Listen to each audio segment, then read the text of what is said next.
Une pauvre fillette demande à un jeune millionnaire de jouer du piano à la fête. Sa réponse est inattendue. Teresa passa la main dans ses cheveux blonds, attachés en un chignon serré. Elle regarda Emily pour la 10e fois en 5 minutes.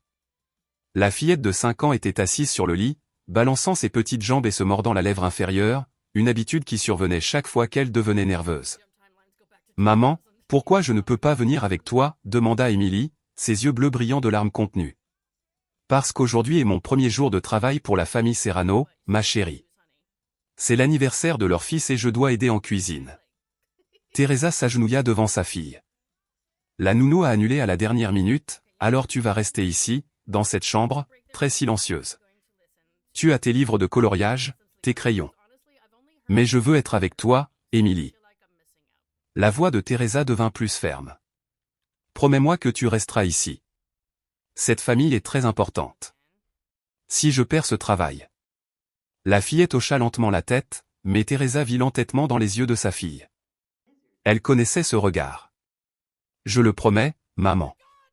Teresa embrassa le front de sa fille et sortit, fermant la porte avec précaution. Ses pas résonnèrent dans le couloir avant de disparaître complètement. Emily resta immobile pendant exactement 3 minutes. Puis, la curiosité l'emporta sur la promesse. Le manoir des Serrano était un monde différent de tout ce qu'elle connaissait. Les couloirs semblaient interminables, avec d'énormes tableaux sur les murs et des tapis moelleux qui absorbaient le son de ses pieds nus. Emily marcha lentement, attentive à chaque détail. Des voix et des rires venaient de quelque part au loin. La fête. Emily suivit le son comme une petite souris suivant l'odeur du fromage. Lorsqu'elle arriva en haut du grand escalier, elle resta bouche bée. Le salon principal était rempli de gens élégants. Des hommes en costume et des femmes en robes scintillantes conversaient en petits groupes, tenant des verres qui reflétaient la lumière des lampes géantes. Et là, au centre de tout, se trouvait un piano à queue noire qui ressemblait à un géant endormi. Un jeune homme blond s'approcha de l'instrument. Il devait avoir une vingtaine d'années, avec des yeux vert clair et un sourire qui attirait naturellement les gens autour de lui. Il posa ses doigts sur les touches et, soudain, la musique emplit l'atmosphère. Emily se cacha derrière la balustrade, mais elle ne pouvait pas le quitter des yeux. Le jeune homme, qui ne pouvait être que Javier, l'enfant fêté, jouait comme s'il conversait avec le piano. Ses doigts dansaient sur les touches avec une aisance qui fit s'accélérer le cœur de la fillette. La musique était belle et triste à la fois. Emily ferma les yeux et laissa la mélodie l'envelopper. C'était différent des chansons simples qu'elle connaissait, mais cela éveillait quelque chose de familier en elle. Lorsque la musique s'arrêta, les applaudissements remplirent le salon. Javier se leva, fit une révérence et sourit aux invités. « Magnifique comme toujours, mon cher », dit une femme aux cheveux blonds platine qui devait être sa mère. « Javier joue divinement bien », commenta une autre personne. Ce fut à ce moment qu'Emily prit une décision qui allait tout changer. Elle descendit quelques marchés, avant que son courage ne la quitte, elle fit quelques pas de plus jusqu'à devenir visible pour tous. « Puis-je jouer ?» demanda sa petite voix claire. Le salon entier se tourna pour la regarder. Emily sentit des dizaines d'yeux sur elle, mais elle ne recula pas. « Oh, pour l'amour de Dieu !» murmura une dame en robe bleue. « D'où vient cette gamine ?»« Quel culot !» dit une autre, en secouant la tête. « Quelqu'un devrait appeler les parents de cette fillette », commenta un homme à lunettes, clairement irrité. Quelques rires discrets résonnèrent dans la pièce. Emily sentit ses joues rougir, mais elle resta immobile. « Ma chérie, ce n'est pas un endroit où les enfants peuvent jouer, » dit Madame Serrano, s'approchant avec un sourire qui n'atteignait pas ses yeux. « Je ne veux pas jouer, » répondit Emily. « Je veux jouer du piano. » Plus de rire, maintenant plus fort. Quelqu'un chuchota, ridicule, assez fort pour qu'Emily l'entende. Une fillette de cette taille n'atteint même pas bien les pédales, ricana un homme corpulent. Elle ne sait probablement même pas où sont les touches, ajouta une femme. Javier, qui avait tout observé en silence, s'approcha. Emily le regarda avec espoir. « Sais-tu vraiment jouer ?» demanda-t-il, s'accroupissant pour se mettre à sa hauteur. Emily hocha fermement la tête. « Javier, c'est une fête sérieuse », protesta sa mère. « Nous ne pouvons pas laisser n'importe quelle fillette. Juste une chanson, maman. » Il regarda de nouveau Emily. « Comment t'appelles-tu ?»« Emily. »« D'accord, Emily. Voyons ce que tu sais faire. » Les murmures de désapprobation devinrent plus forts. Émilie entendit quelqu'un dire « ça va être embarrassant » et une autre personne soupirer d'impatience. Javier prit un coussin et le posa sur le tabouret du piano pour qu'Émilie puisse atteindre les touches. Elle s'assit, ignorant les regards de dédain autour d'elle. « Quelle chanson vas-tu jouer » demanda Javier gentiment. Émilie ne répondit pas, elle plaça simplement ses petites mains sur les touches et commença. La première note sortit douce et claire, puis la seconde et la troisième. Les rires cessèrent immédiatement. Émilie jouait une mélodie simple, mais il y avait quelque chose dans sa façon de le faire qui fendait l'air comme une lame. Ses petits doigts se mouvaient avec une délicatesse naturelle, comme si le piano était une extension de son propre corps. La musique parlait de nostalgie sans qu'elle ait besoin de dire un mot. Chaque note portait une émotion pure, sans filtre, sans prétention. Il était impossible de ne pas ressentir ce qu'elle ressentait. L'homme qui s'était moqué d'elle avait maintenant la bouche entr'ouverte. La dame en robe bleue avait cessé de secouer la tête. Même Madame Serrano semblait réellement surprise. Émilie ne regardait personne. Elle était complètement perdue dans la musique, comme si rien d'autre n'existait au monde qu'elle et le piano. Ses yeux bleus brillaient d'une intensité qui ne correspondait pas à ses 5 ans. Lorsqu'elle joua la dernière note, le silence se prolongea pendant de longues secondes. Personne ne bougeait, personne ne respirait. Puis les applaudissements commencèrent, timides au début, presque honteux, mais ils grandirent jusqu'à envahir tout le salon. Les mêmes personnes qui s'étaient moquées d'elle applaudissaient maintenant avec une admiration sincère. « Mon Dieu » chuchota quelqu'un. « C'était extraordinaire » dit l'homme aux lunettes, semblant ne pas croire ce qu'il venait de voir. Émilie descendit du tabouret et regarda Javier, qui applaudissait avec un énorme sourire sur le visage. « Comment as-tu appris à jouer comme ça » demanda-t-il, toujours impressionné. Avant qu'Émilie ne puisse répondre, une voix fendit l'air comme un coup de fouet. « Et, Rose ?» Teresa apparut à l'entrée du salon, le visage rouge et les yeux exorbités de peur. Elle traversa la pièce en courant, passant entre les invités sans se soucier des regards. « Tu aurais dû rester où je t'avais dit. » Teresa écarta Émilie du piano. « Tu m'as causé des problèmes. »« Maman, je voulais juste. »« Pas d'excuses. Nous partons tout de suite. » Teresa saisit fermement la main de sa fille et commença à la tirer vers la sortie. Émilie trébucha, essayant de suivre les pas pressés de sa mère. « Attendez !» Javier fit un pas en avant. « Elle a joué merveilleusement bien. Il n'y a pas lieu. »« Je vous présente mes excuses pour le dérangement, monsieur, » dit Teresa sans le regarder. « Cela ne se reproduira pas », elle tira Émilie encore plus vite. La fillette regarda une dernière fois en arrière et vit Javier debout près du piano avec une expression de confusion et d'admiration. Les applaudissements résonnaient encore dans le salon lorsqu'elles disparurent par la porte principale, laissant derrière elle un moment que personne n'oublierait jamais. Javier ne put s'endormir cette nuit-là. La musique d'Émilie résonnait dans sa tête comme un doux fantôme qui refusait de partir. Il avait joué du piano toute sa vie. Il avait étudié avec les meilleurs professeurs, mais il n'avait jamais ressenti quelque chose comme ça. La façon dont elle jouait, si pure, si vraie, remua quelque chose en lui qu'il ne savait même pas exister. Il se retourna dans son lit pour la 10e fois, regardant le plafond orné de sa chambre. Les épais rideaux bloquaient toute lumière extérieure, mais il savait tout de même qu'il faisait déjà jour. Il avait entendu les oiseaux commencer à chanter il y a 1 heure. Comment une fillette de 5 ans pouvait-elle jouer avec tant d'émotion? D'où venait cette technique? Et surtout, pourquoi cela l'affectait-il autant? Javier avait grandi dans un monde où la musique était un spectacle, où chaque note devait être parfaite, où l'important était d'impressionner le public. Mais Émilie jouait comme si la musique était un souffle, naturel, nécessaire, vital. Le lendemain matin, il descendit prendre son petit déjeuner plus tôt que d'habitude. La maison était silencieuse. Seul le son lointain de casseroles provenant de la cuisine rompait le silence. Ses parents dormaient encore. Ils ne se réveillaient jamais avant 10 heures. « Bonjour, monsieur Javier » dit Margarita, la chef cuisinière, lorsqu'il apparut à la porte de la cuisine. C'était une femme robuste aux cheveux gris qui travaillait pour la famille depuis plus de 15 ans. « Bonjour, Margarita. Teresa est là. » Margarita montra le jardin arrière. « Elle est arrivée tôt aujourd'hui. Elle étend le linge. Voulez-vous que je l'appelle ? Ce n'est pas nécessaire. Merci. Margarita l'observa avec curiosité. Il était rare que Javier cherche les employés, surtout si tôt, mais elle ne dit rien. Elle retourna simplement préparer le petit déjeuner. Javier sortit par la porte arrière et trouva Teresa accrochant des draps à l'étendage. Le jardin était frais avec la rosée du matin et l'air sentait l'herbe mouillée et les fleurs. Teresa lui tournait le dos, concentrée sur son travail. Elle le vit s'approcher et se tendit immédiatement, ses mains tremblant légèrement alors qu'elle mettait une pince sur la corde. « Monsieur Javier, dit-elle, baissant la tête. Si c'est à propos d'hier, je vous présente 1000 excuses. Émilie n'aurait pas dû. Ce n'est pas ça. » Javier leva la main pour l'interrompre. « En fait, je voulais parler précisément de ça, d'Émilie. » Teresa lâcha le drap qu'elle tenait et se tourna complètement vers lui. Ses yeux bleus étaient remplis d'inquiétude et Javier remarqua les cernes sombres sous ses yeux. Elle n'avait probablement pas bien dormi non plus. Elle ne se mêlera plus de ce qui ne la regarde pas, je vous le promets. Je trouverai quelqu'un pour la garder quand je travaillerai.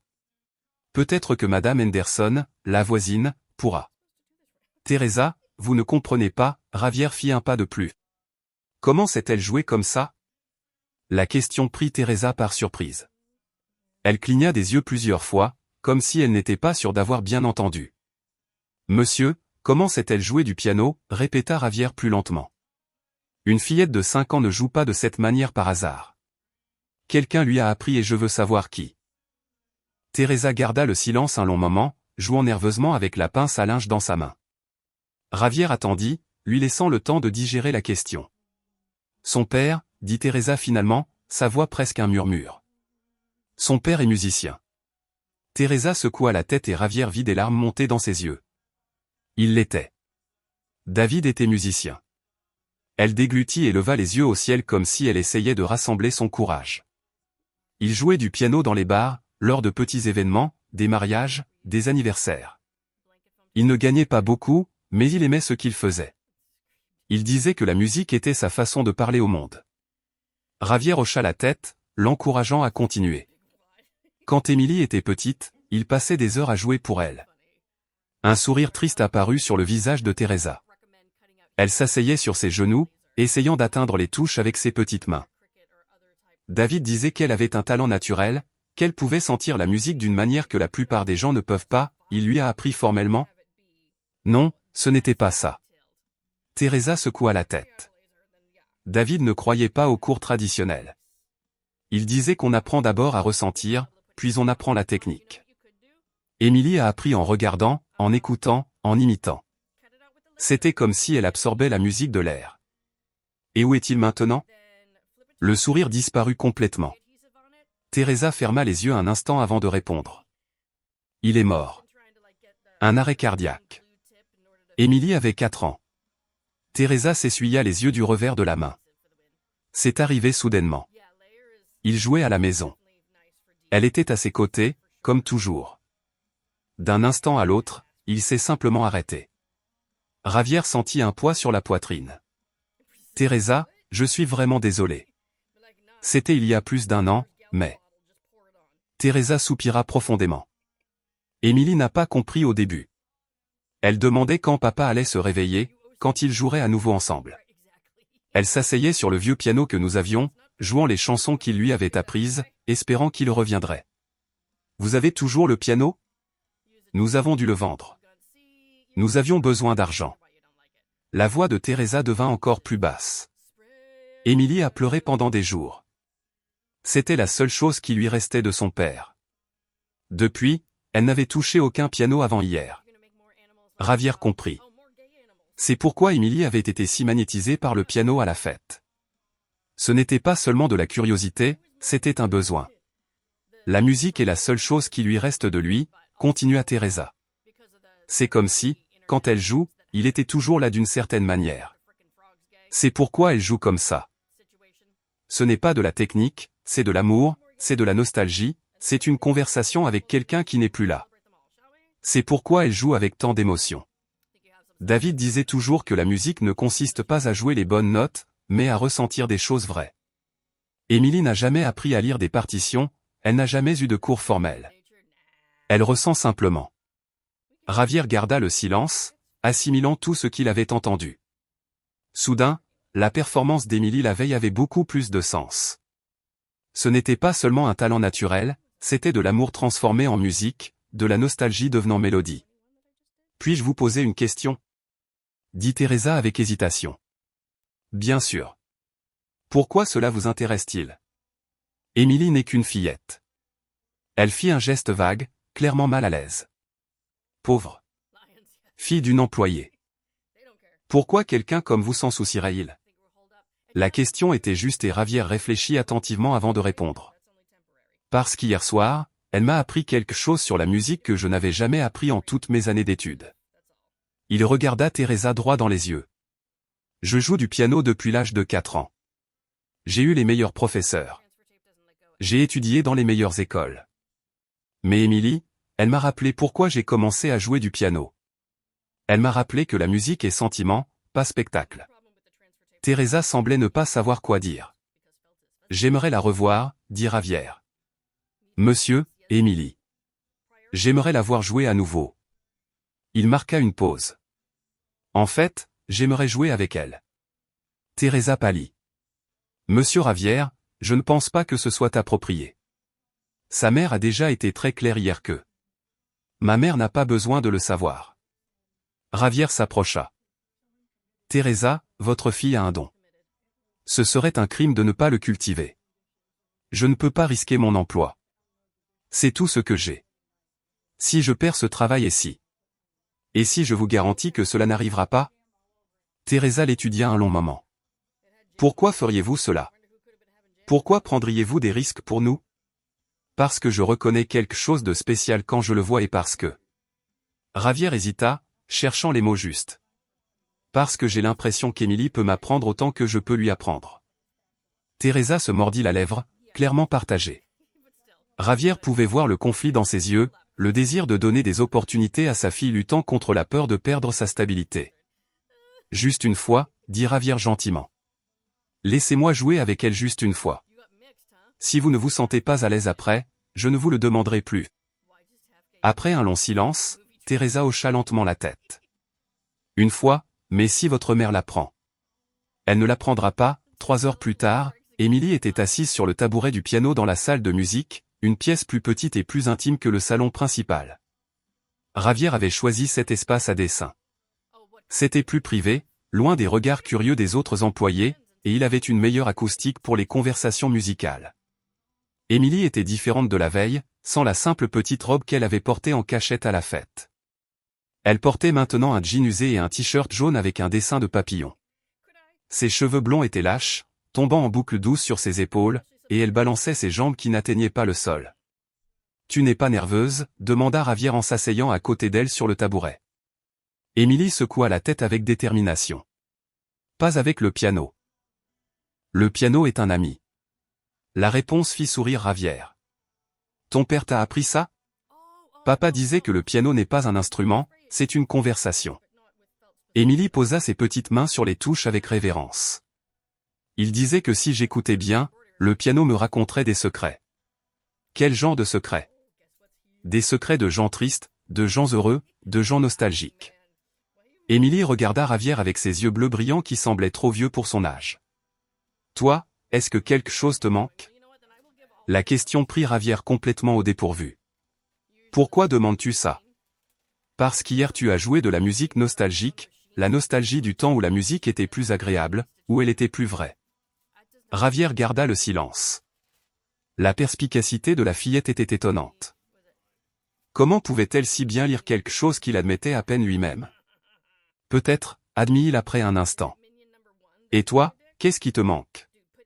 Papa. La réponse fut simple et directe, sans drame, comme si c'était juste un fait de la vie. Mais quand je joue, il est moins loin. Comment ça? Quand je joue les chansons qu'il m'a apprises, c'est comme s'il était assis ici à côté, ou qu'il m'aidait. Émilie sourit doucement. Parfois, je l'entends même dire, c'est ça, Émilie. Sens d'abord la musique, puis laisse tes doigts suivre. Le cœur de Javier se serra. Alors, jouons ensemble. Peut-être qu'ainsi, nous pourrons tous les deux nous sentir moins éloignés des choses qui nous manquent. Émilie sourit. Le premier vrai sourire, et complètement heureux, que Javier lui avait vu. Puis elle commença à jouer. C'était la même musique que la veille, mais maintenant Javier pouvait bien l'entendre. Sans les distractions de la fête, sans les murmures des invités, chaque note était placée avec soin, avec intention.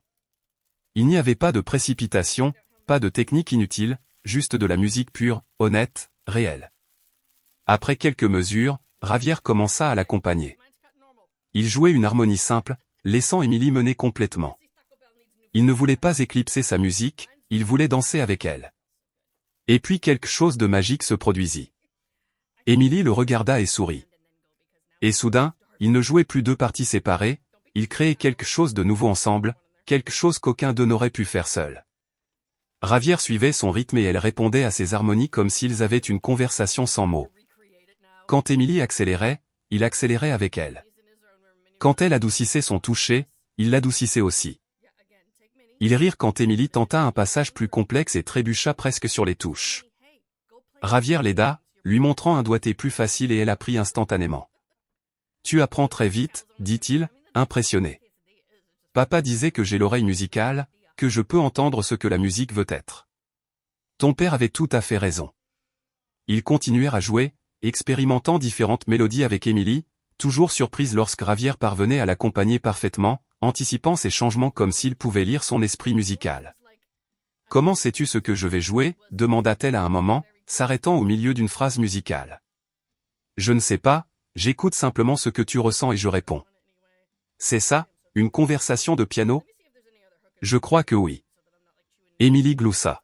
« Papa t'aurait beaucoup aimé. » Les mots réconfortèrent le cœur de Javier d'une manière inattendue. Cela signifiait plus que n'importe quel compliment qu'il avait reçu.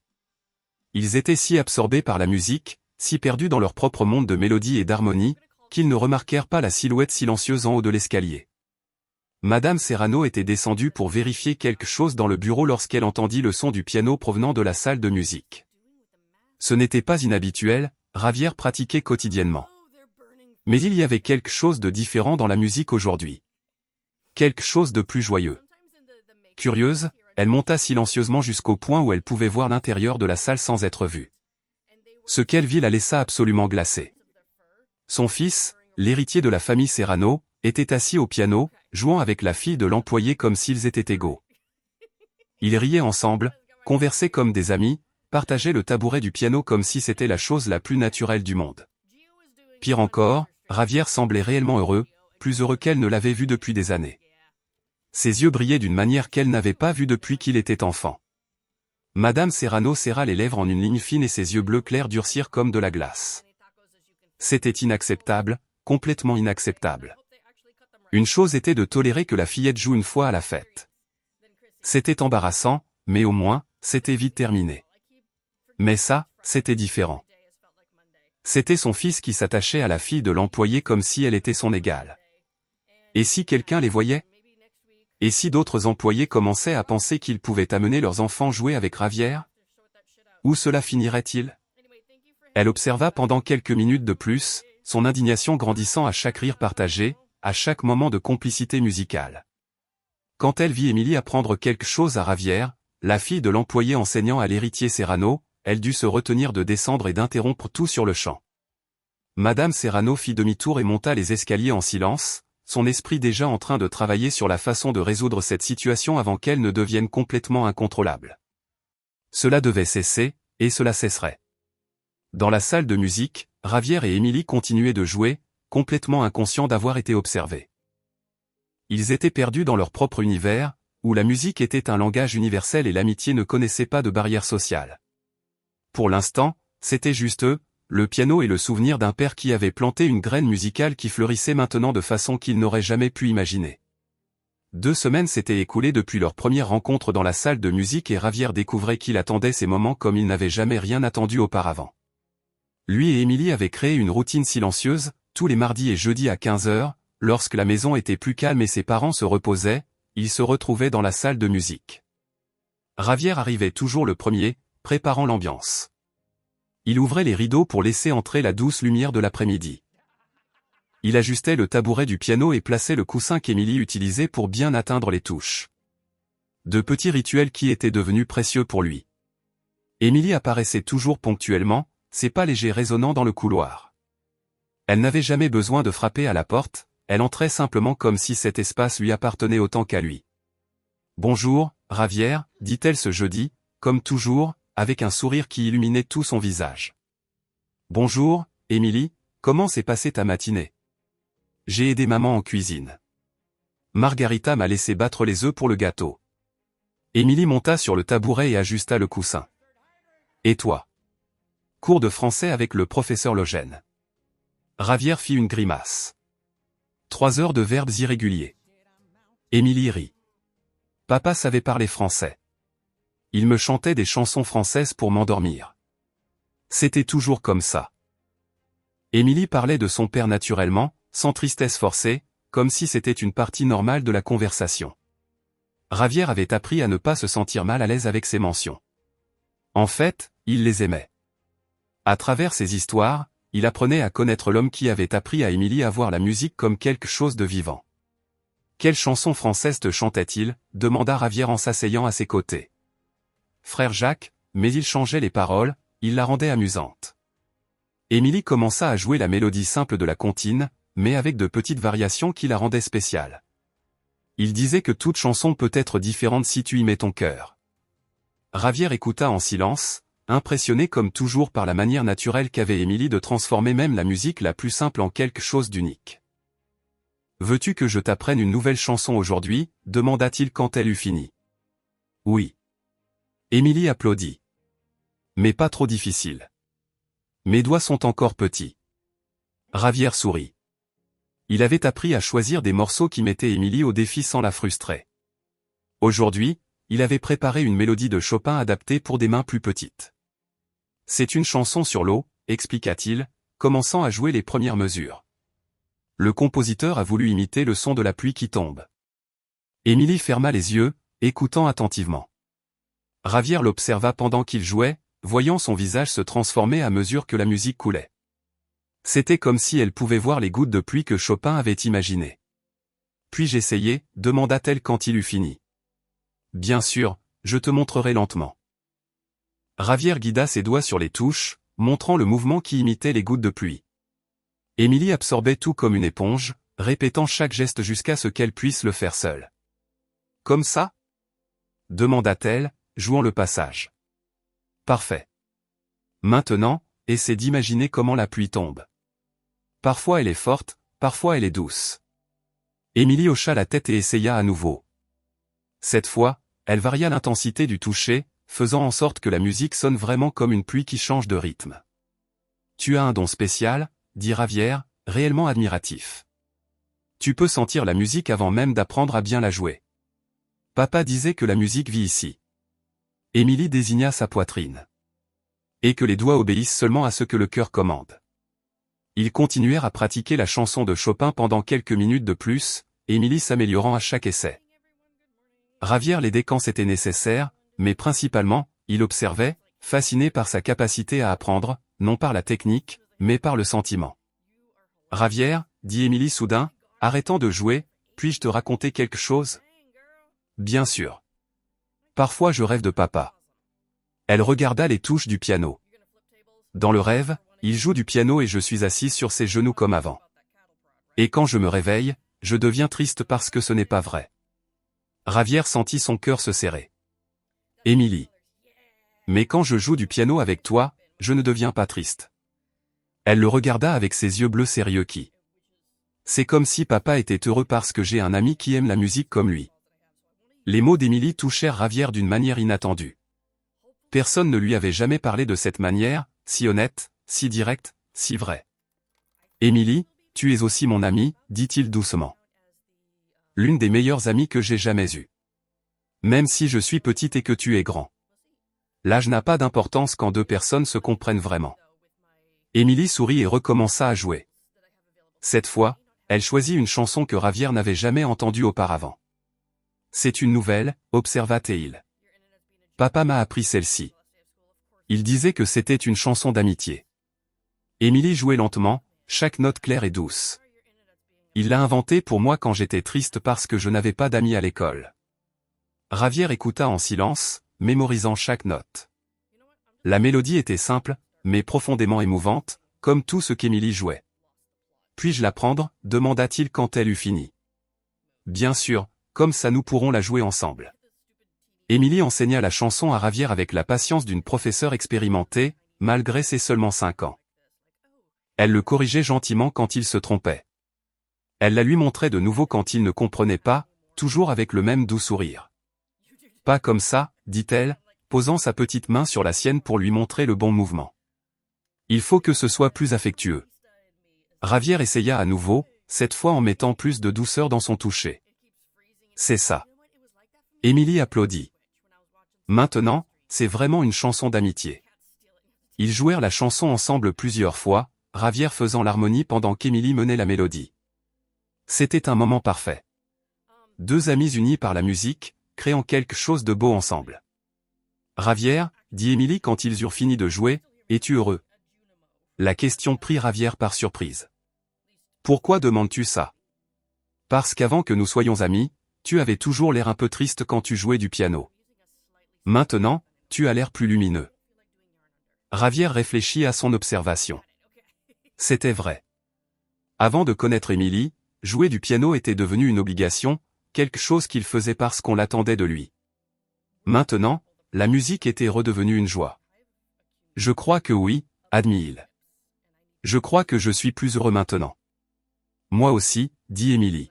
« Simplement après que papa soit mort, je pensais que je n'aimerais plus jamais jouer du piano avec personne. Mais avec toi, c'est différent. » « Comment c'est différent avec toi ?»« C'est comme converser sans mots, exactement comme papa disait que la musique devait l'être. » Ils restèrent silencieux un instant, regardant simplement les touches du piano. Ravière ressentait une connexion avec Émilie qui allait au-delà de l'âge, au-delà des différences sociales. C'était une connexion d'âme qui comprenait le même langage. « Veux-tu essayer de jouer une chanson inventée » suggéra Émilie soudainement. « Comment ça ? Nous l'inventons ensemble. » Tu commences. Je continue, puis tu continues à nouveau. Ravière sourit. Essayons. Il commença par une mélodie simple, juste quelques notes qui sonnaient bien ensemble. Émilie attendit qu'il termine la phrase musicale puis ajouta sa propre continuation, captant le ton de sa musique et la menant dans une direction légèrement différente. Ravière répondit à ce qu'elle avait joué, construisant sur son idée. Émilie rit et ajouta quelques notes de plus, créant une petite variation qui rendit la musique plus intéressante. Ils continuèrent ainsi pendant plusieurs minutes, créant une composition unique qui naissait sur le moment, fruit de la collaboration parfaite entre deux esprits musicaux qui se complétaient. « C'est notre chanson » dit Émilie quand ils eurent fini, souriant fièrement. « Notre chanson » acquiesça Ravière. « Personne d'autre ne la jouera jamais exactement pareil, parce que nous seuls savons comment elle est née. » C'était vrai, cette chanson était la leur, créée sur le moment, impossible à reproduire exactement pareil. C'était le symbole parfait de l'amitié qu'ils avaient construite, unique, spéciale, irremplaçable. Quand vint l'heure pour Émilie de partir, Ravière ressentit la même pincée de tristesse qu'il ressentait toujours.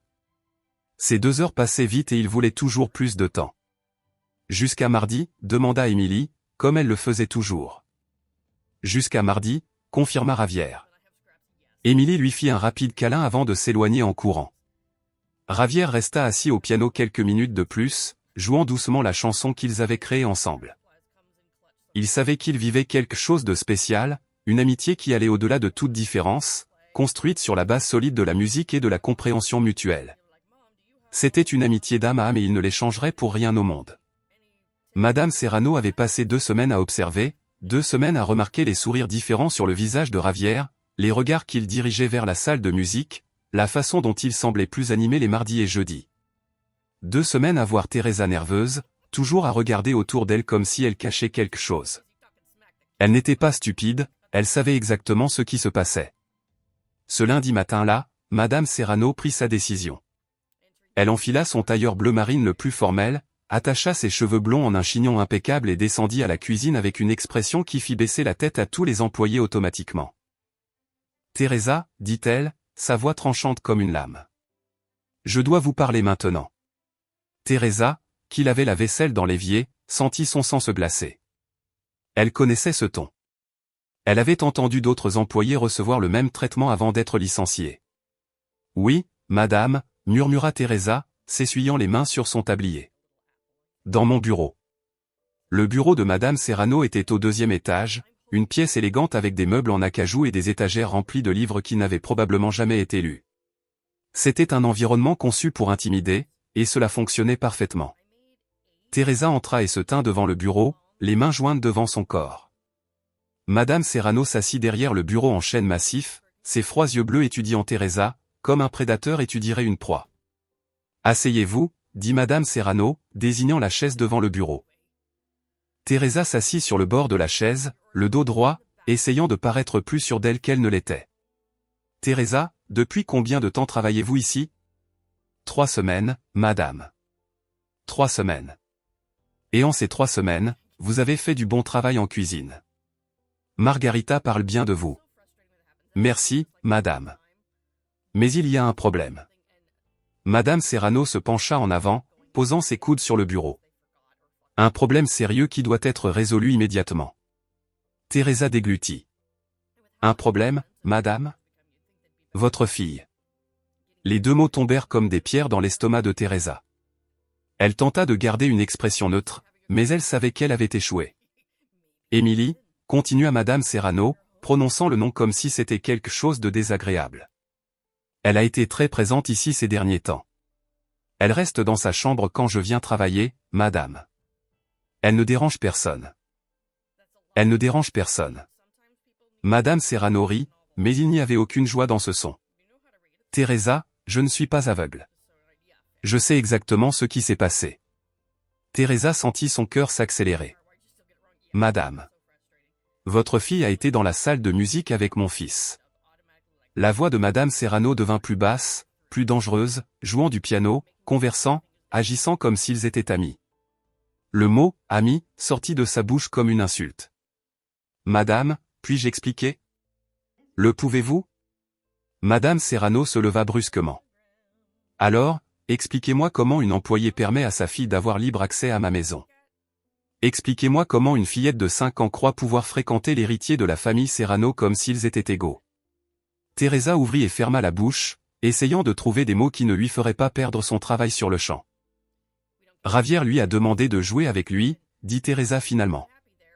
Je lui ai dit que ce n'était pas approprié, mais il a insisté. Je ne voulais pas manquer de respect au fils de madame. Ah, alors c'est la faute de mon fils? Les yeux de Madame Serrano brillèrent dangereusement. Javier est un jeune homme aimable. Lui, Teresa, il ne comprend pas les implications de ce que vous avez fait, mais moi, je les comprends. Implications, madame? Madame Serrano marcha vers la fenêtre, regardant le jardin où Émilie jouait parfois en attendant que Teresa finisse son travail.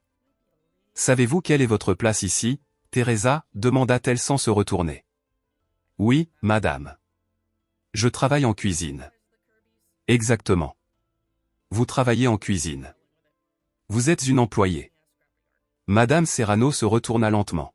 « Et les employés n'élèvent pas des enfants qui croient pouvoir se mêler à la famille qui les emploie. » Teresa sentit ses yeux la piquer à cause des larmes, mais elle les retint. Elle ne pouvait pas pleurer. Pas devant elle. Ma fille ne pense rien de tout ça, madame. C'est juste une fillette qui aime la musique.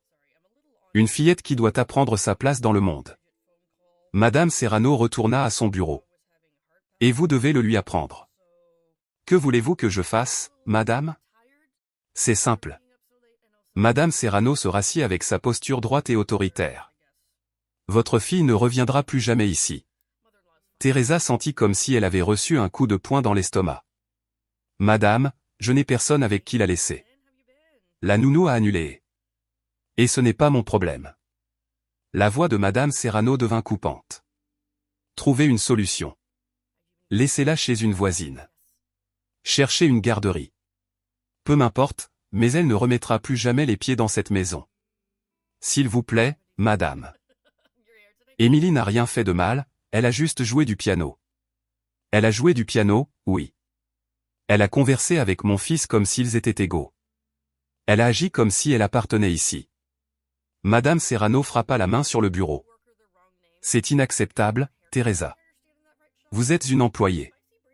Votre fille n'appartient pas à cet environnement. Et si vous ne pouvez pas comprendre cela, peut-être que vous n'appartenez pas ici non plus.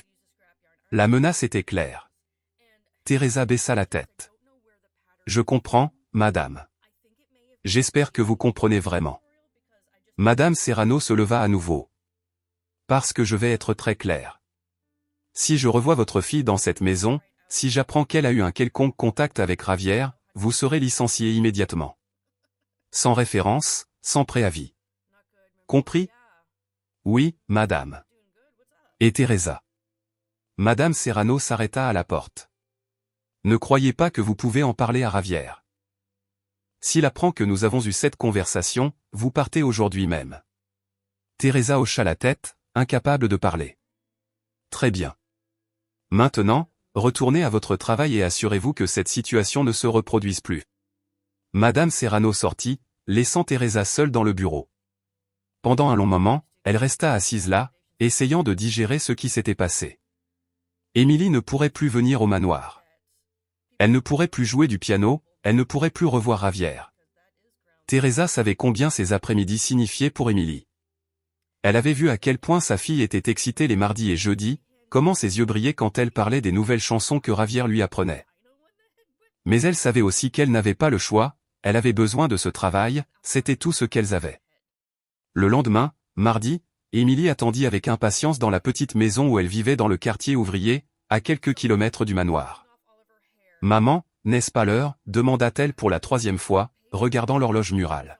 « Aujourd'hui, nous n'y allons pas, ma chérie, dit Teresa, évitant de regarder sa fille dans les yeux. « Pourquoi ? Javier attend. C'est le jour d'une nouvelle chanson. J'ai pensé qu'il valait mieux que tu restes aujourd'hui avec Madame Henderson. Elle a dit qu'elle pouvait te garder quand je travaillerais. » Émilie fronça les sourcils. « Mais je veux venir avec toi. Je veux jouer du piano avec Javier. » Émilie. Teresa s'agenouilla devant sa fille, le cœur brisé. « Tu ne peux plus venir avec moi au travail. »« Pourquoi ? » ?»« Pourquoi ? » ?»« Parce que j'ai pensé que c'était mieux ainsi. » Émilie étudia le visage de sa mère un long moment. Bien que petite, elle pouvait lire les émotions des gens, surtout celles de sa mère. « J'ai fait quelque chose de mal ? » demanda sa petite voix inquiète. « Non, ma chérie, tu n'as rien fait de mal. »« Alors, pourquoi je ne peux plus jouer du piano ?» Teresa ferma les yeux, essayant de trouver des forces. « Parce que parfois les choses changent, Émilie, et nous devons l'accepter. » Émilie ne dit rien de plus, mais Teresa vit la tristesse se répandre sur le petit visage de sa fille comme un nuage couvrant le soleil. Au manoir Serrano, Javier attendit dans la salle de musique jusqu'à 16 heures. Émilie arrivait toujours ponctuellement à 15 heures, mais aujourd'hui elle n'était pas venue. Il se demanda si elle était malade, si quelque chose s'était passé. Quand il fut 16h30 et qu'Émilie n'était toujours pas là, Javier décida de chercher Teresa. Il la trouva en cuisine, aidant Margarita à préparer le dîner. Il y avait quelque chose de différent chez elle. Ses épaules semblaient tendues et elle évitait de le regarder directement. « Teresa, » dit Javier, s'approchant. « Émilie va bien ? Elle n'est pas venue aujourd'hui. » Teresa laissa ce qu'elle faisait, mais ne se retourna pas. « Elle va bien, monsieur Javier. »« Mais où est-elle ? » ?»« C'est mardi. J'ai préféré la laisser chez une voisine. »« Je ne veux plus déranger, Javier. » Javier fronça les sourcils. « Déranger, Teresa ? » Émilie ne dérange jamais. « Elle, monsieur Javier, » l'interrompit Teresa, sa voix plus ferme que d'habitude. « Avec tout le respect que je vous dois, je crois que c'est mieux ainsi. Émilie a besoin d'apprendre à rester avec d'autres personnes. » Il y avait quelque chose dans la voix de Teresa qui ne sonnait pas vrai. Javier la connaissait suffisamment pour savoir quand elle mentait et elle cachait définitivement quelque chose. « Teresa, s'est-il passé quelque chose ? » ?»« Non, monsieur. J'ai simplement pensé que ce serait mieux. » Javier l'étudia un long moment. Il pouvait voir la tension dans ses épaules, la façon dont elle évitait son regard, la manière nerveuse dont elle jouait avec son tablier. « Jeudi, elle viendra. » Teresa hésita un instant de trop. « Non, monsieur, je ne crois pas. » Cette nuit-là, Javier resta éveillé en pensant à la conversation avec Teresa. Quelque chose n'allait pas. Teresa n'agirait jamais ainsi sans une raison puissante et la seule raison qu'il pouvait imaginer était ses parents, plus spécifiquement sa mère. Jeudi, Émilie n'apparut pas non plus. Javier passa tout l'après-midi dans la salle de musique, jouant seul les mélodies qu'il avait apprises avec elle, ressentant le vide que son absence créait. Quand vint le vendredi et qu'Emily n'était toujours pas là, Javier prit une décision. Il ne pouvait pas simplement l'accepter. Il ne pouvait pas laisser une amitié si spéciale se terminer sans même comprendre pourquoi. Il savait exactement dans quel système il vivait. Il connaissait les règles non écrites, les barrières sociales, les préjugés que sa famille portait comme des médailles d'honneur. Mais Emily lui avait appris que la musique ne connaissait pas de barrières, que la vraie amitié était trop rare pour être gâchée et il n'allait pas se taire. Pas cette fois. Une semaine s'était écoulée depuis qu'Emily avait disparu de la vie de Javier et chaque jour semblait plus long que le précédent. Il tenta de maintenir sa routine normale, cours de français, pratique du piano, dîner formel avec ses parents, mais rien ne parvenait à combler le vide que son absence avait créé. Dans la salle de musique, le silence était assourdissant. Javier s'asseyait au piano et tentait de jouer les mélodies qu'ils avaient créées ensemble, mais elles sonnaient vides, incomplètes. C'était comme essayer de converser seul. Techniquement possible, mais sans aucun sens. Teresa continuait de travailler au manoir, mais elle était différente. Ses sourires étaient forcés. Elle évitait de regarder directement Javier et il y avait une tristesse dans ses yeux qu'elle tentait de cacher, mais n'y parvenait pas. Javier avait tenté de lui parler plusieurs fois, mais Teresa changeait toujours de sujet, cherchant une excuse pour s'éloigner. Il était évident que quelque chose s'était passé, quelque chose qu'elle ne pouvait ou ne voulait pas raconter. Ce mercredi matin-là, Javier prit une décision qu'il mûrissait depuis des jours. Il ne pouvait plus vivre avec cette incertitude. Il devait comprendre ce qui était arrivé à Emily et si Teresa ne le lui disait pas, il le découvrirait par lui-même. Il attendit après le déjeuner, lorsque ses parents se reposaient et que la maison était calme. Puis, discrètement, il sortit par la porte arrière et marcha jusqu'à l'endroit où Teresa étendait le linge. « Teresa » dit-il doucement pour ne pas l'effrayer. Elle se retourna et Javier vit que ses yeux étaient rouges comme si elle avait pleuré récemment. « Monsieur Javier » dit-elle, essayant de sourire. « Vous avez besoin de quelque chose ? J'ai besoin que vous me disiez où vit Emily. » Le sourire disparut instantanément du visage de Teresa. « Monsieur, l'adresse, où vivent-elles, monsieur Javier ? Je ne crois pas que... » Teresa. Javier fit un pas de plus, sa voix ferme, mais aimable. « S'il vous plaît, donnez-moi juste l'adresse. » Teresa regarda autour d'elle nerveusement, comme si elle s'attendait à ce que quelqu'un l'écoute. « Je ne peux pas, monsieur. Ce serait inapproprié. » Inapproprié selon qui ? Teresa ne répondit pas, mais Javier vit la réponse dans ses yeux, sa mère. Évidemment sa mère était derrière tout ça. « Teresa, Emily est mon amie. Je ne vais pas simplement oublier qu'elle existe parce que quelqu'un a décidé que notre amitié est gênante. Monsieur, s'il vous plaît, ne me demandez pas ça. » Rue des Travailleurs, 847, dit une voix derrière eux. Javier et Teresa se tournèrent. Margarita était debout à la porte de la cuisine, s'essuyant les mains sur un torchon. « Margarita » murmura Teresa horrifiée. « Cette fillette a un don » dit Margarita, ignorant le regard de reproche de Teresa. « Et les dons ne doivent pas être gaspillés pour des bêtises sociales. » Margarita, vous ne comprenez pas. Si Madame Serrano l'apprend. Madame Serrano ne l'apprendra pas, dit Margarita fermement, à moins que quelqu'un ne le lui dise. Teresa regarda entre Margarita et Javier, clairement partagée.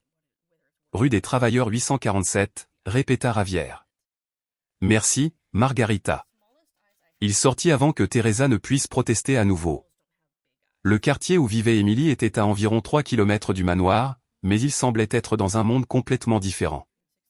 Les maisons étaient petites et simples, collées les unes aux autres, avec de petits jardins à l'avant où les enfants jouaient dans la rue. Javier n'avait jamais été dans un quartier comme celui-là. C'était propre et ordonné, mais définitivement modeste. Les gens qu'il voyait dans les rues le regardaient avec curiosité. Ses vêtements chers et sa démarche montraient clairement qu'il n'appartenait pas là. Il trouva la rue des Travailleurs sans difficulté et marcha lentement, cherchant le numéro 847. Quand il le vit enfin, son cœur se serra. Emily était assise sur le trottoir devant une petite maison en briques apparentes, portant le même t-shirt jaune qu'elle avait mis le premier jour où ils avaient joué ensemble. Elle était concentrée sur quelque chose au sol, penchée sur un petit projet que Javier ne pouvait pas bien voir. Il s'approcha lentement, ne voulant pas l'effrayer. Quand il fut plus près, il vit ce qu'elle faisait et sentit une boule dans la gorge. Émilie dessinait des partitions sur le sol avec des bâtons, de petites lignes parallèles tracées dans la terre avec des petits cailloux placés comme s'ils étaient des notes de musique. Elle déplaça un petit caillou de quelques centimètres et inclina la tête comme si elle écoutait la musique que seule elle pouvait entendre. « Bonjour, Émilie, dit Ravière doucement. Émilie leva les yeux, surprise. Quand elle vit qui c'était, ses yeux s'écarquillèrent de stupéfaction. « Ravière, dit-elle, se levant rapidement. Qu'est-ce que tu fais ici ? Je suis venu te voir. Il s'agenouilla près du dessin au sol. C'est de la musique. Émilie hocha la tête, soudainement timide. J'essaie de me souvenir de la chanson de la pluie que tu m'as apprise, mais sans piano, c'est difficile. Ravière regarda les petites partitions de terre et de bâton et sentit quelque chose se briser en lui. Là se trouvait Émilie, créant de la musique avec les ressources qu'elle avait parce que la vraie musique lui avait été arrachée. Émilie, dit-il, la regardant directement dans ses yeux bleus. Tu m'as manqué. Émilie baissa les yeux. Toi aussi tu m'as manqué, mais maman a dit que je ne pouvais plus aller chez toi. Pourquoi ? Elle a dit que ce n'est pas bien qu'un patron soit ami avec la fille de l'employé. Émilie donna un coup de pied à un petit caillou. Elle a dit que nous vivons dans des mondes différents et que je dois comprendre ma place. Ravière sentit la colère monter dans sa poitrine. Non pas contre Émilie, ni contre Teresa, mais contre le stupide système qui créait ces barrières absurdes. Émilie, regarde-moi, dit-il. Elle leva les yeux. Ça m'est égal. Ça m'est égal si tu es la fille de l'employé et que je suis le fils du patron. Les mondes différents et les places sociales m'importent peu. Ravière prit ses petites mains. Tu es mon ami, une des meilleures personnes que j'ai jamais rencontrées et tu me fais du bien. Vraiment, vraiment, tu m'as appris que la musique est question de sentiments, pas de technique. Tu m'as appris que l'amitié peut exister entre des personnes de tout âge. Tu m'as fait me souvenir pourquoi j'ai commencé à jouer du piano.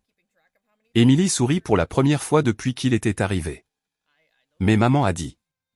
Ta mère a peur, dit Ravière gentiment. Elle a peur de perdre son travail, peur de causer des problèmes, mais cela ne signifie pas qu'elle a raison à propos de notre amitié. Émilie réfléchit un instant. Que pouvons-nous faire ? Veux-tu rejouer du piano avec moi ? Je veux, dit Émilie sans hésiter, plus que tout. Alors je veux que tu reviennes, mais maman ne me laissera pas, laisse-moi lui parler. Ravière se leva. Elle est à la maison ? Oui, mais Ravière. Émilie lui retint la main. Et si ta mère l'apprend ? Maman a dit que Madame Serrano ne m'aime pas, Ravière s'arrêta. Il savait qu'Émilie avait raison. Sa mère était définitivement derrière tout ça. Mais cela n'allait pas l'arrêter. Émilie, tu te souviens quand nous avons créé notre chanson ensemble ? Celle que nous seuls savions jouer. Je me souviens. Tu te souviens à quel point c'était spécial ? À quel point ça semblait juste ? Émilie hocha la tête. Certaines choses dans la vie sont trop importantes pour être sacrifiées par peur. Ravière s'agenouilla à nouveau. Notre amitié est l'une de ces choses. Tu es sûr ? Je le suis. Ravière sourit. De plus, tu as encore beaucoup à m'apprendre sur la musique. Émilie rit. Et toi tu as beaucoup à m'apprendre aussi. Alors, nous sommes d'accord ? Nous le sommes. Ravière regarda la maison derrière Émilie. Puis-je parler à ta mère ? Émilie hésita. Elle a été très triste ces derniers temps. Je crois qu'elle aussi regrette nos rencontres musicales. Pourquoi penses-tu ça ? Parce que chaque mardi et jeudi, elle regarde l'horloge à l'heure où nous avions l'habitude de jouer ensemble et parfois je l'entends fredonner les chansons que tu m'as apprises. Cela confirma ce que Ravière soupçonnait. Teresa n'avait pas retiré Émilie du manoir par choix, elle l'avait fait parce qu'on l'Y avait forcé. Émilie, ta mère t'a-t-elle raconté exactement ce qui s'est passé ? Émilie secoua la tête. Elle a seulement dit qu'elle pensait que c'était mieux que je n'y aille plus, mais je l'ai vue pleurer dans la salle de bain après. Ravière sentit sa poitrine se serrer encore plus. Teresa souffrait autant qu'Émilie, mais elle n'avait pas le choix, ou du moins elle croyait ne pas l'avoir. Je vais lui parler, dit Ravière décidée, et je vais arranger les choses. Tu le promets ? Je le promets. Émilie sourit et serra rapidement Ravière dans ses bras. Je savais que tu viendrais me chercher. Comment le savais-tu ? Parce que les vrais amis ne s'abandonnent pas les uns les autres. Ravière sourit. Une autre leçon qu'Émilie lui avait apprise sans même s'en rendre compte. Ils marchèrent ensemble jusqu'à la porte de la maison. Émilie un peu nerveuse, Javier décidé. Il savait que la conversation avec Teresa ne serait pas facile, mais il savait aussi qu'il ne pouvait pas abandonner. Émilie méritait la musique, méritait l'amitié, méritait que ses talents soient reconnus et développés, et il n'allait pas laisser de stupides préjugés empêcher cela, quoi qu'il en coûte. La conversation de Javier avec Teresa dura près d'1 heure. Il trouva une femme brisée, effrayée, mais qui aimait toujours sa fille par-dessus tout. Teresa avait résisté, elle lui avait expliqué les risques, elle avait pleuré en lui racontant la menace de Madame Serrano. Mais quand Javier lui expliqua combien Émilie comptait pour lui, quand il lui promit qu'il trouverait un moyen de protéger son travail, quand il lui démontra qu'il était prêt à affronter sa propre famille pour leur amitié, Teresa finit par céder. 1 semaine, dit-elle, les larmes coulant sur son visage mince. Si quelque chose tourne mal dans 1 semaine, Émilie ne reviendra plus et vous promettez de ne raconter à personne notre conversation. Je le promets, dit Javier, sachant qu'il faisait une promesse qu'il ne pourrait peut-être pas tenir. Et vous promettez que si votre mère l'apprend, vous ne laisserez pas qu'elle nous nuise davantage? Teresa, je vous protégerai de tout.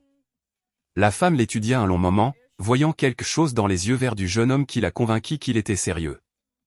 D'accord, mais nous devons être encore plus prudents maintenant. Le jeudi suivant, Émilie était de retour dans la salle de musique. Elle entra lentement, presque avec méfiance, comme si elle s'attendait à ce que quelqu'un apparaisse à tout moment pour la chasser à nouveau. Ses yeux bleus parcoururent l'environnement, vérifiant chaque recoin, chaque ombre. Tu n'as pas à avoir peur, dit Javier gentiment, remarquant son hésitation.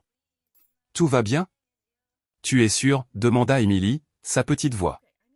Maman a dit que si quelqu'un nous revoit ensemble. Émilie, regarde-moi. Elle leva les yeux. Je ne laisserai rien t'arriver à toi ni à ta mère. Je le promets. Émilie étudia son visage à la recherche de signes de doute, mais ne trouva que de la sincérité. D'accord, dit-elle finalement, souriant. Je te fais confiance. Émilie s'approcha du piano comme on s'approche d'un ami cher après une longue séparation. Elle posa ses petites mains sur les touches et soupira profondément, comme si elle respirait pour la première fois depuis des semaines. Tu m'as tellement manqué, murmura-t-elle, caressant les touches avec révérence.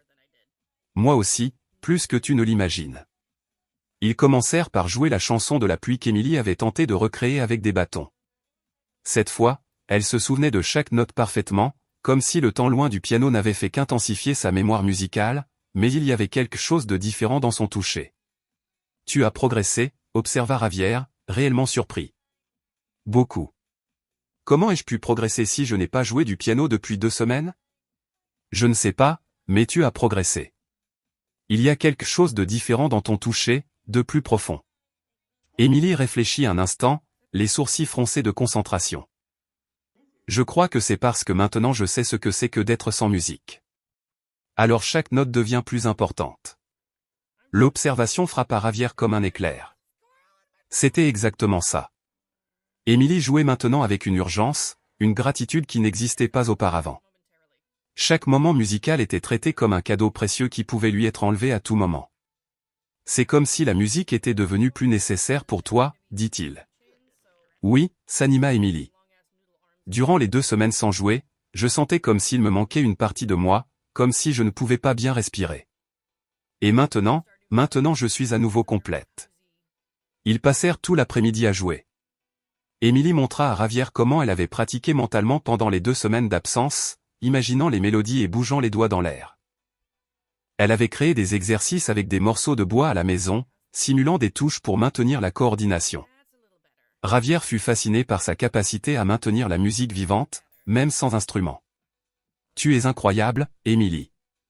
Connais-tu un adulte qui aurait cette discipline? Papa disait toujours que la vraie musique vit ici. Émilie désigna son cœur. Pas dans les doigts. Alors même sans piano, la musique continuait de grandir en moi.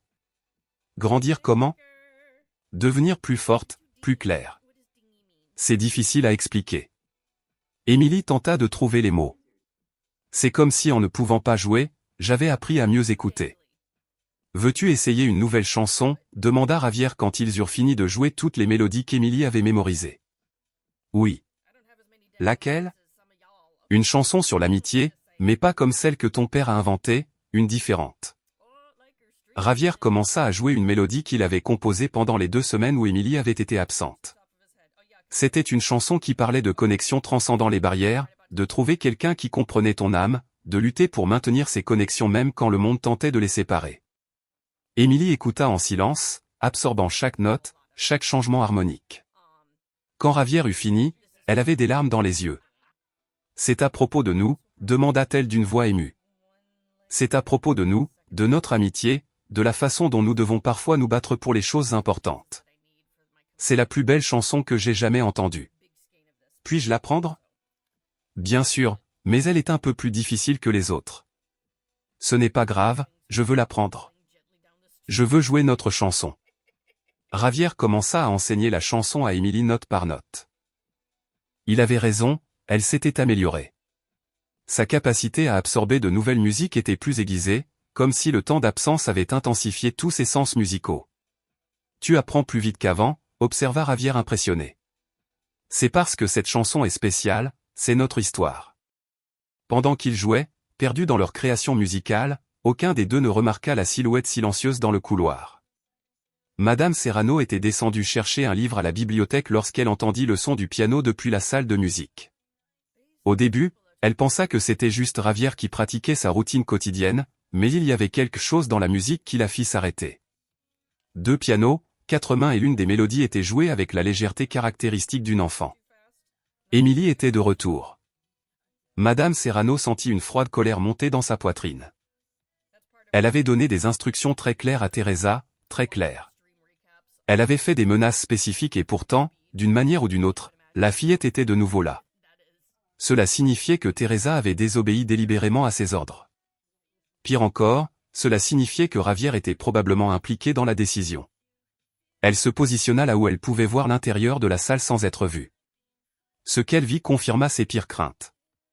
Javier et Émilie étaient assis côte à côte sur le tabouret du piano, jouant ensemble comme s'ils étaient égaux.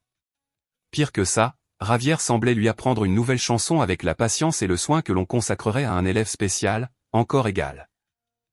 Madame Serrano observa la façon dont son fils regardait Émilie, la façon dont il souriait quand elle réussissait un passage difficile, la façon dont il la traitait avec un respect et une affection qu'elle ne lui avait jamais vu montrer pour aucun de ses pairs de la haute société. Pire encore, elle vit comment Émilie réagissait. La fillette n'agissait pas comme une employée en présence d'un patron. Elle riait naturellement, faisait des suggestions musicales, corrigeait gentiment quand Javier se trompait en quelque chose. Elle se comportait comme une égale. Ce n'était pas seulement une fillette qui jouait du piano, c'était une amitié réelle, profonde, qui signifiait clairement beaucoup pour Javier. Et cette perception l'enragea encore plus. Une chose était de tolérer la première performance d'Émilie à la fête comme un moment isolé, une curiosité passagère. Elle avait tenté de résoudre la situation discrètement en parlant à Teresa, mais ça, c'était différent. C'était son fils qui s'attachait à quelqu'un de complètement inapproprié, quelqu'un qui pourrait l'influencer de manière qu'elle ne pouvait pas contrôler, quelqu'un qui le faisait déjà remettre en question les règles sociales qu'elle avait passé 20 ans à essayer de lui enseigner. Elle observa pendant quelques minutes de plus, son indignation grandissant à chaque rire partagé, à chaque moment de complicité musicale. Quand elle vit Émilie apprendre quelque chose à Javier, la fille de l'employé enseignant à l'héritier Serrano, corrigeant sa technique comme si elle avait l'autorité de le faire, elle faillit intervenir sur le champ.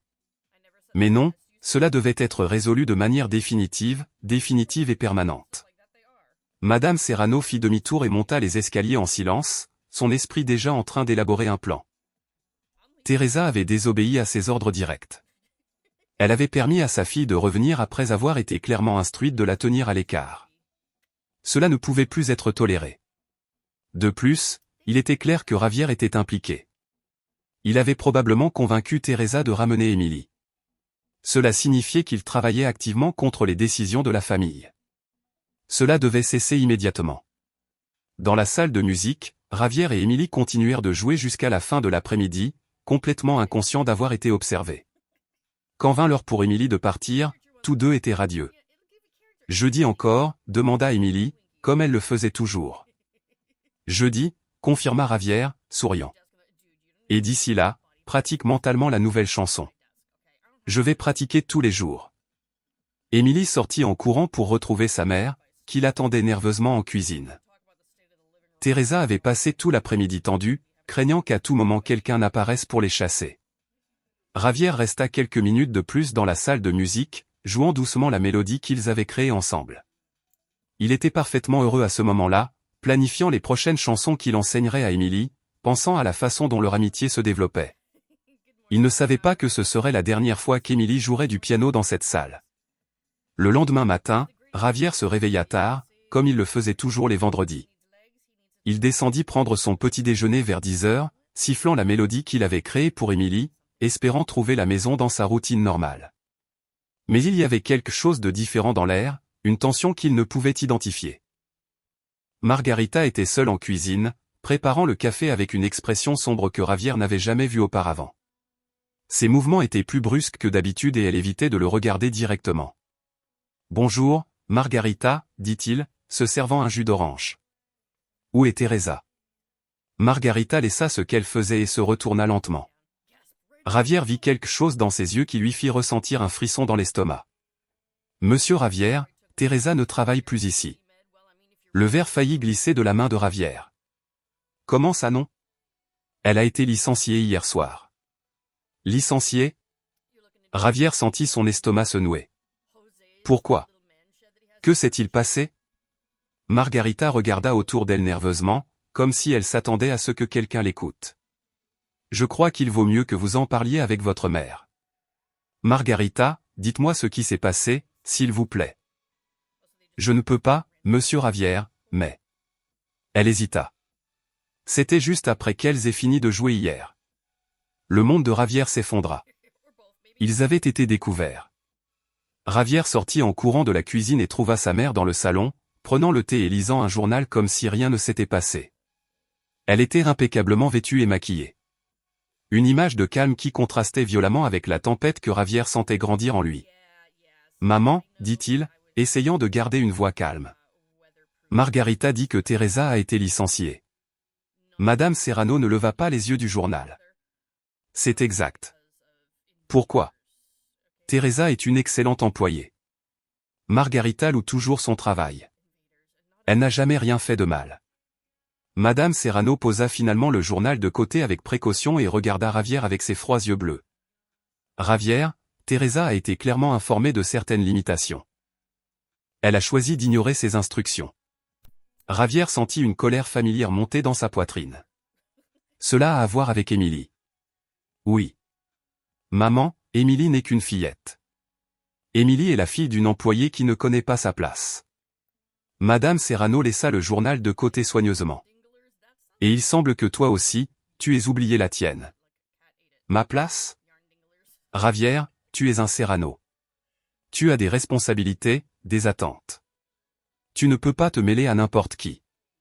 Emily n'est pas n'importe qui. La voix de Javier sortit plus forte qu'il ne l'avait voulu. Elle est talentueuse, intelligente, gentille. Elle est la fille d'une employée. Et alors ? Madame Serrano se leva brusquement, son calme se fissurant enfin. Et alors, Javier ? Ne comprends-tu pas les implications de ce qui se passait hier ? Tu lui apprenais le piano comme si elle était ton égale, comme si elle avait le droit d'être là. Elle a le droit d'être où elle veut. Non, elle ne l'a pas, la voix de Madame Serrano monta d'un ton. Javier, ne vois-tu pas où cela mène ? Hier, elle jouait du piano. Bientôt, elle serait assise à notre table, allant à la piscine, traitée comme un membre de la famille. Où cela finirait-il ? Nous n'aurions plus aucun contrôle. Je ne vois aucun problème à cela. Tu ne vois aucun problème. Madame Serrano rit, mais il n'y avait aucune joie dans le son. Javier, nous ne pouvons pas permettre aux employés de croire qu'ils peuvent élever leurs enfants comme s'ils étaient nos égaux. Si nous faisons cela, nous perdrons tout contrôle. Notre position sociale, notre autorité, tout s'effondrerait. Javier regarda sa mère comme s'il la voyait pour la première fois. Tu parles d'une fillette de 5 ans. Je parle de principe, d'ordre social, de maintenir chacun à sa place appropriée. Ce n'était pas approprié. La colère de Javier explosa finalement. Maman, tu ne comprends rien. Emily est mon amie, une vraie amie. Elle est talentueuse. Elle a un don musical rare et spécial. C'est une fillette douce et intelligente qui n'a jamais fait de mal à personne. Javier, ne. Lui aussi se leva. Tu as renvoyé Teresa parce que tu ne supportes pas l'idée que ton fils soit ami avec quelqu'un que tu considères inférieur. Tu as brisé la vie de 2 personnes à cause de ton stupide préjugé. Ne me parle pas sur ce ton. Je parlerai sur le ton que je veux. Javier tremblait de colère. Émilie m'a appris plus sur la musique, sur l'amitié, sur la façon d'être une personne décente en quelques semaines que toute notre société en 20 ans. Madame Serrano pâlit. Tu ne sais pas ce que tu dis. Je sais exactement ce que je dis. Javier se dirigea vers la porte. Et je sais exactement ce que je vais faire. Où vas-tu? Je vais les chercher. Je vais m'excuser d'appartenir à une famille qui traite les bonnes personnes comme des déchets jetables. Javier, si tu sors de cette maison maintenant. Quoi? Javier se retourna à la porte. Tu vas me déshériter? Me chasser aussi? Fais ce que tu veux, maman, mais je ne vais pas rester ici à faire semblant d'être d'accord avec ça. Il sortit en claquant la porte, laissant Madame Serrano, seule dans le salon, tremblante de colère et de choc. Javier n'avait pas menti. Il savait exactement ce qu'il allait faire. Il allait trouver Émilie et Teresa, il allait s'excuser et il allait trouver un moyen de réparer le tort que sa famille avait causé, parce que certaines choses étaient trop importantes pour être sacrifiées par préjugés et orgueil, et son amitié avec Émilie était définitivement l'une d'entre elles. Javier marcha dans les rues du quartier ouvrier avec un mélange de détermination et de nervosité grandissant dans sa poitrine. Le chemin vers la maison d'Émilie lui semblait plus long cette fois, chaque pas chargé du poids de la culpabilité qu'il ressentait. Ces mots à sa mère résonnaient encore dans son esprit, mais maintenant il semblait vide face à la réalité de ce qui s'était passé. Il avait promis de protéger Émilie et Teresa. Il avait promis qu'il ne leur arriverait rien de mal et il avait complètement échoué. La rue des Travailleurs était plus fréquentée que la première fois. Les enfants jouaient dans la rue, les femmes conversaient aux portes de leur maison. Les hommes rentraient du travail avec des visages fatigués mais souriants. C'était un monde différent de celui qu'il connaissait, plus simple, plus authentique, où les gens se saluaient par leur nom. Quand il arriva au numéro 847, Javier s'arrêta un instant, observant la petite maison en briques apparentes. Il y avait quelque chose de différent maintenant. Les rideaux étaient fermés, il n'y avait pas de fleurs aux fenêtres comme il l'avait vu auparavant, et le petit jardin de devant semblait abandonné. Il prit une profonde inspiration et frappa à la porte. Des pas hésitants se firent entendre. Javier entendit Teresa demander, « Qui est là ?» à travers la porte fermée. « Teresa, c'est Javier. » Il y eut un long silence. Puis, lentement, la porte s'entr'ouvrit. Teresa apparut dans l'interstice, ses yeux bleu-rouge et gonflés comme si elle avait pleuré pendant des heures. Quand elle vit Javier, son expression se transforma en un mélange de surprise, de honte et de quelque chose qui ressemblait à de la peur. « Monsieur Javier, dit-elle d'une voix rauque, qu'est-ce que vous faites ici? Puis-je entrer? J'ai besoin de vous parler. » Teresa hésita, regardant en arrière comme si elle vérifiait quelque chose. « Je ne sais pas si c'est une bonne idée.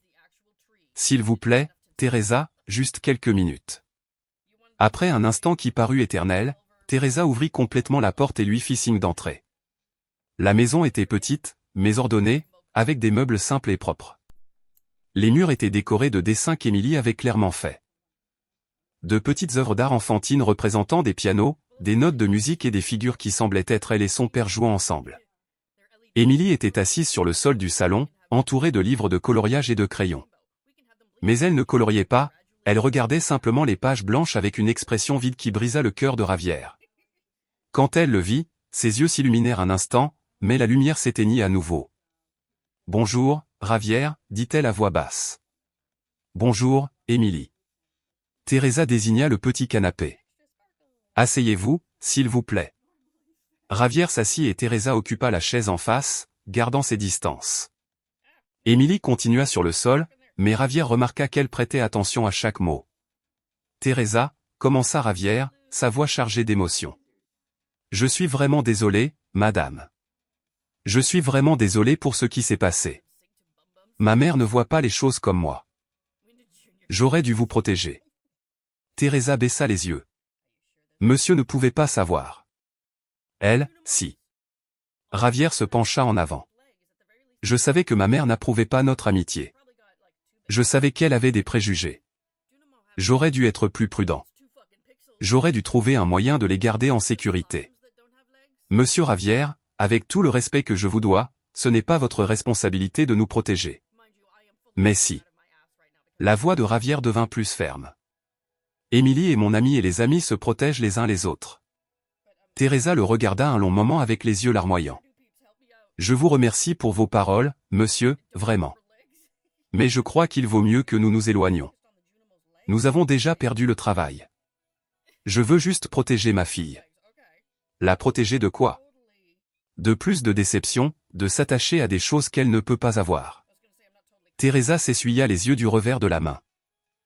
Émilie a passé toute la nuit d'hier à demander quand il rejouerait du piano. J'ai dû lui expliquer que cela n'arriverait plus. Du sol, Émilie leva les yeux. Maman a dit que les gens comme nous ne peuvent pas être amis avec les gens comme toi. Les mots d'Émilie frappèrent Ravière comme un coup de poing dans l'estomac. Émilie, ce n'est pas vrai. Non. La fillette se leva et marcha jusqu'à l'endroit où il était assis. Alors, pourquoi je ne peux plus jouer du piano avec toi? Ravière regarda entre Émilie et Teresa, cherchant les mots justes. Parce que certains adultes croient qu'il y a des règles stupides sur qui peut être ami avec qui, mais ces règles sont fausses. Alors, pourquoi devons-nous les suivre? La simple question d'Émilie contenait une vérité profonde que Ravière ne savait pas comment expliquer. Comment expliquer à une fillette de 5 ans que le monde était injuste? Qu'il existait des personnes qui jugeaient les autres par l'argent qu'elles avaient ou par le travail qu'elles faisaient. Émilie, l'appela Teresa gentiment. Va jouer un petit moment dans ta chambre. J'ai besoin de parler avec monsieur Ravière. Émilie hésita, mais obéit. Et plus elle s'attachera à des choses qu'elle ne peut pas avoir, plus elle souffrira. Mais elle peut les avoir, Teresa. Émilie a du talent, elle a un don qui ne sert à rien si elle n'a pas d'opportunité. Teresa se tourna vers lui. Monsieur Ravière, je n'ai pas d'argent pour payer des cours de piano à Émilie. Je peux à peine payer la nourriture et le loyer. Et maintenant, sans travail. Sa voix se brisa et Ravière vit des larmes commencer à couler sur son visage. Je trouverai un autre travail, dit Teresa, essayant de se reprendre.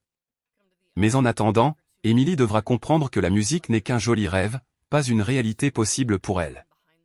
Ravière se leva brusquement. Non, ce n'est pas juste. Ce n'est peut-être pas juste, mais c'est la vérité. Teresa, donnez-moi 5 minutes, juste 5 minutes. Ne partez nulle part. Ne prenez aucune décision. Attendez-moi ici. Teresa le regarda, confuse. Monsieur. Attendez-moi juste, s'il vous plaît. Ravière sortit de la maison presque en courant, laissant Teresa complètement confuse dans le salon. Il avait une idée qui s'était formée dans son esprit pendant la conversation, grandissant jusqu'à devenir une certitude absolue. Il ne pouvait pas changer la façon de penser de sa mère. Il ne pouvait pas annuler ce qui s'était passé, mais il pouvait faire quelque chose de concret pour aider. Ravière marcha rapidement jusqu'à trouver une cabine téléphonique et appela sa banque personnelle. Il avait un compte personnel depuis l'âge de 18 ans, alimenté par une généreuse allocation et des investissements que son père avait fait en son nom. Il n'avait jamais utilisé l'argent pour quelque chose d'important, seulement pour des dépenses superflues qui semblaient maintenant dénuées de sens. « Je veux créer un fonds, dit-il au gérant. Un fonds éducatif au nom d'Émilie Rose. Je veux qu'il couvre une école privée, des cours de musique, le transport, le matériel scolaire, tout ce dont elle a besoin. » Le gérant posa plusieurs questions sur les montants et les délais. Ravière répondit à toutes sans hésiter. Il voulait que le fonds soit suffisamment généreux pour couvrir tout ce dont Émilie aurait besoin jusqu'à ses 18 ans, y compris l'université si elle le souhaitait. Je veux aussi créer un fonds séparé pour sa mère, Teresa Rose, ajouta Ravière, un montant mensuel qui garantira leur stabilité financière. Elle pourra chercher du travail sans désespoir. Elle pourra choisir quelque chose qu'elle veut vraiment faire. Quand il eut terminé les appels, Ravière se sentit plus léger qu'il ne l'avait été depuis des jours. Il faisait enfin quelque chose de concret, quelque chose qui ferait une réelle différence dans la vie d'Émilie. Il retourna à la maison presque en courant. Teresa ouvrit la porte avec une expression inquiète. « Je pensais que vous ne reviendriez pas, j'ai promis que je reviendrais. » Ravière entra dans le salon où Émilie était de nouveau assise, mais maintenant elle regardait juste le vide. « Puis-je m'asseoir » Teresa hocha la tête et ils s'assirent comme avant. « Teresa, J'ai une proposition pour vous. J'ai créé un fonds éducatif au nom d'Émilie. Javier parla lentement, voulant que chaque mot soit compris. Il couvrira une école privée, des cours de piano, le transport, le matériel scolaire, tout ce dont elle aura besoin. Teresa pâlit. Monsieur Javier, je ne peux pas accepter la charité. Ce n'est pas de la charité. Javier se pencha en avant. Teresa, Émilie est une fillette très spéciale. Ce n'est pas par pitié ni par culpabilité, c'est pour tout ce qu'elle est. Sa compagnie me fait du bien. Elle m'a appris des choses importantes sur la musique, sur l'amitié, sur la façon d'être une meilleure personne. Je veux lui garantir le meilleur. Mais laissez-moi finir. Javier leva la main gentiment. J'ai aussi créé un fonds pour vous, un montant mensuel qui garantira votre stabilité financière. Vous pourrez chercher du travail sans désespoir.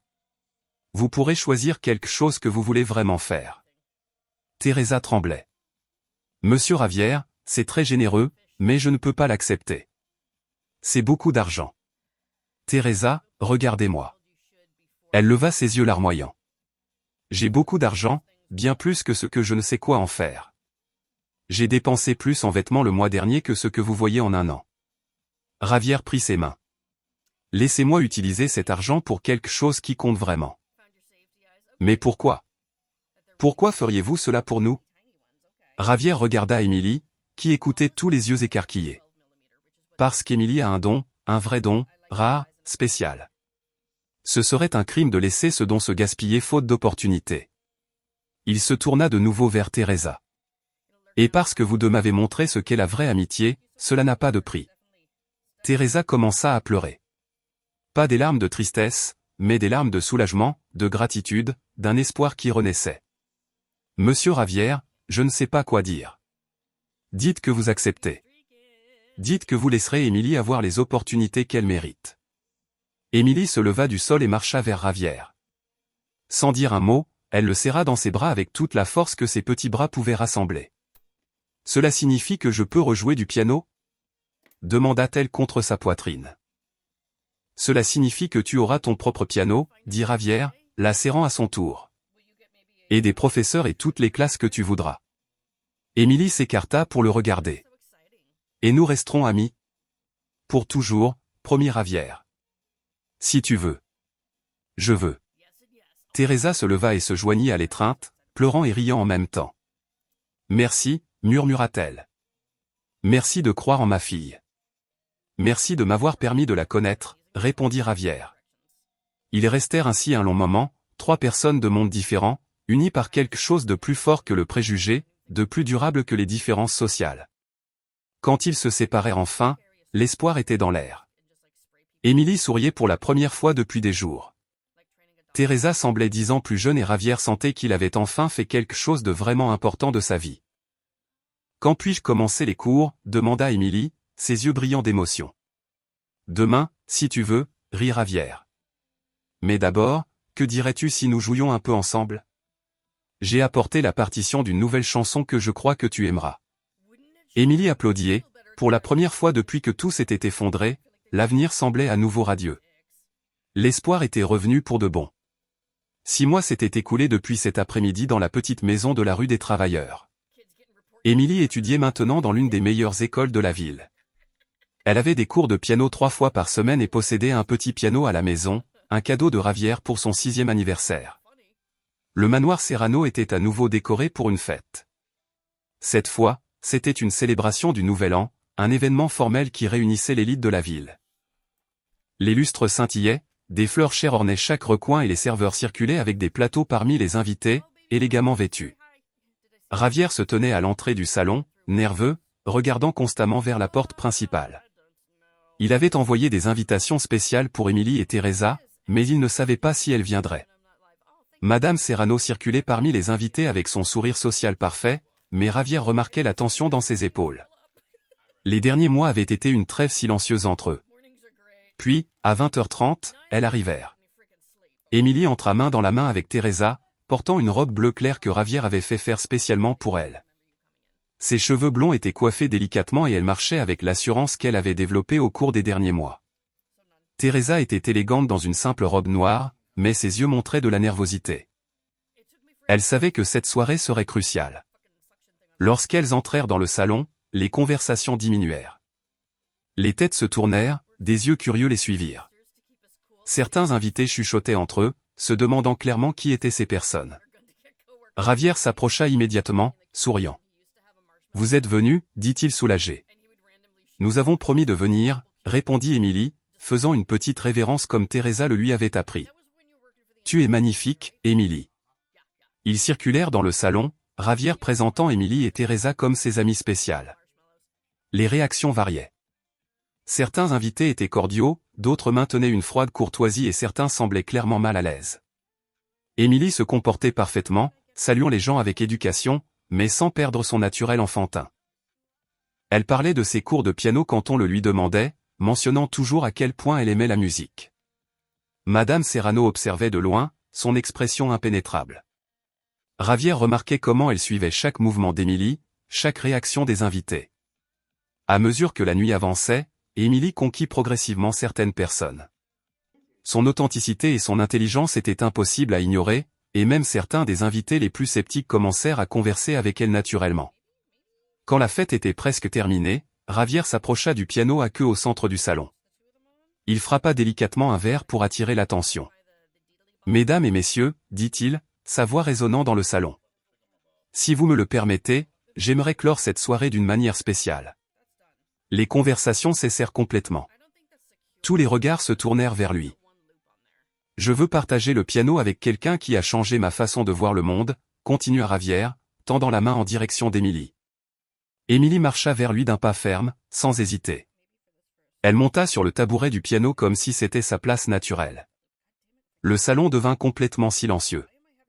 200 personnes attendaient. Émilie commença à jouer. C'était la chanson que Javier avait composée pour elle des mois auparavant, la chanson sur l'amitié. Mais Émilie avait ajouté ses propres variations, la rendant encore plus riche et expressive. Ses petites mains se mouvaient sur les touches avec assurance. Des mois d'études formelles avaient perfectionné sa technique, mais son essence musicale restait intacte, pure, honnête, profondément émotionnelle. Après quelques mesures, Javier la rejoignit, mais cette fois il la laissa diriger complètement, suivant son interprétation, admirant la façon dont elle transformait chaque note en quelque chose de spécial. Émilie dirigeait avec son cœur, comme toujours, mais maintenant il y avait quelque chose de plus. Il y avait de la gratitude pour l'opportunité, de la détermination à prouver sa valeur et un amour pour la musique qui s'était approfondi. La musique parlait de voyage, de trouver sa place dans le monde, de personnes qui croient en toi. C'était autobiographique sans être dramatique, puissant sans être prétentieux. Quand ils arrivèrent à la fin, Émilie et Javier jouèrent les dernières notes en parfaite synchronisation. Le silence qui suivit ne dura que quelques secondes. Mais il sembla éternel. Puis le salon éclata en un applaudissement ému. Ce n'étaient pas des applaudissements polis ou obligatoires, c'étaient des applaudissements sincères de personnes qui avaient été véritablement touchées par la musique. Certaines personnes avaient les larmes aux yeux, d'autres applaudissaient debout. Émilie descendit du tabouret et fit une révérence, souriant radieusement. Javier resta à ses côtés, applaudissant sa performance avec tous les autres. De l'autre côté du salon, Madame Serrano observait tout en silence. Pour la première fois depuis des mois, elle n'avait rien à dire. Ses yeux étaient fixés sur Émilie, non pas avec désapprobation, mais avec quelque chose qui ressemblait presque à de la reconnaissance. Elle vit comment les invités s'approchaient d'Émilie après la performance, la félicitant sincèrement, la traitant comme une jeune femme talentueuse. Elle vit comment Javier regardait Émilie avec fierté et affection et comment Émilie lui rendait une amitié pure et vraie. Et pour la première fois, Madame Serrano commença à comprendre que peut-être son fils avait trouvé quelque chose de plus précieux que le statut social. Émilie sourit à Javier, ses yeux brillants de bonheur. Javier lui rendit son sourire, sachant que cette nuit marquait non seulement la fin d'une année, mais le début d'un futur où l'amitié et le talent importaient plus que le préjugé. La musique avait vaincu. Si cette histoire a touché votre cœur, abonnez-vous à la chaîne et activez la clochette de notification pour ne pas manquer les prochaines. Laissez votre « j'aime » car cela aide à ce que cette histoire soit recommandée à plus de personnes. À la prochaine histoire.